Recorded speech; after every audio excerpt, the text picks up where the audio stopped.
Hello everyone, আসসালামু আলাইকুম। কেমন আছো সবাই? আশা করি খুব ভালো আছো। আমি আলহামদুলিল্লাহ ভালো আছি।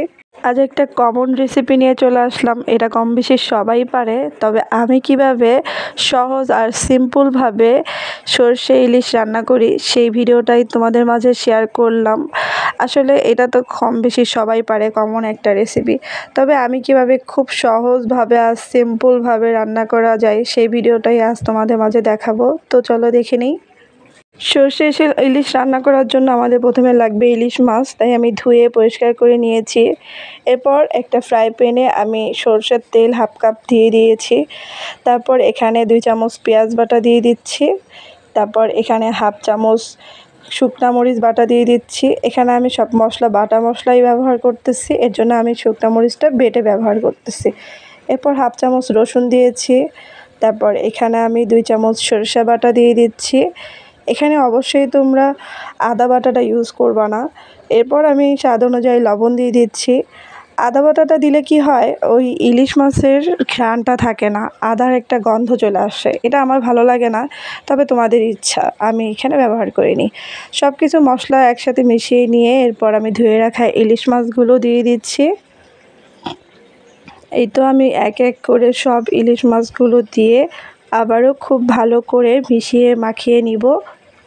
মশলার সাথে ইলিশ মাছগুলো খুব সুন্দর করে মাখিয়ে নিতে হবে। এই তো আমার মাখিয়ে নেওয়া হয়ে গেছে। এরপর আমি এখানে 1/2 চামচ হলুদের গুঁড়া অ্যাড করতেছি। এরপর আবারও একটু ভালো করে সব কিছুর সাথে মাখিয়ে নিব।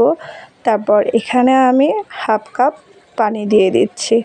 পানি দিয়ে সব কিছুর সাথে মিশিয়ে নিয়ে চুলায় চলে যাচ্ছি।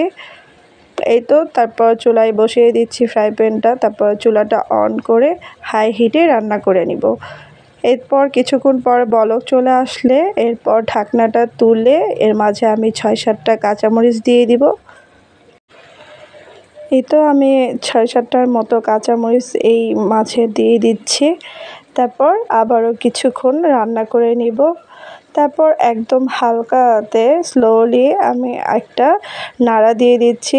ইলিশ মাছ খুবই নরম থাকে, তাই একদম হালকা করে নাড়াটা দিতে হবে যাতে ভেঙে না যায়, সেদিকে আমাদের খেয়াল রাখতে হবে।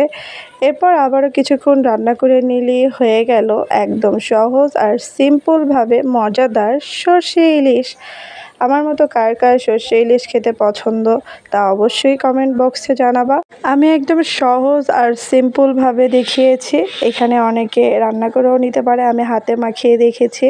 তবে ভিডিওটা ভালো লাগলে অবশ্যই লাইক, কমেন্ট আর শেয়ার করতে ভুলবা আর সাবস্ক্রাইব করে অবশ্যই আমার পাশে থাকবা, তাহলে তোমাদের মাঝে নিত্য নতুন আরও ভিডিও নিয়ে আসবো।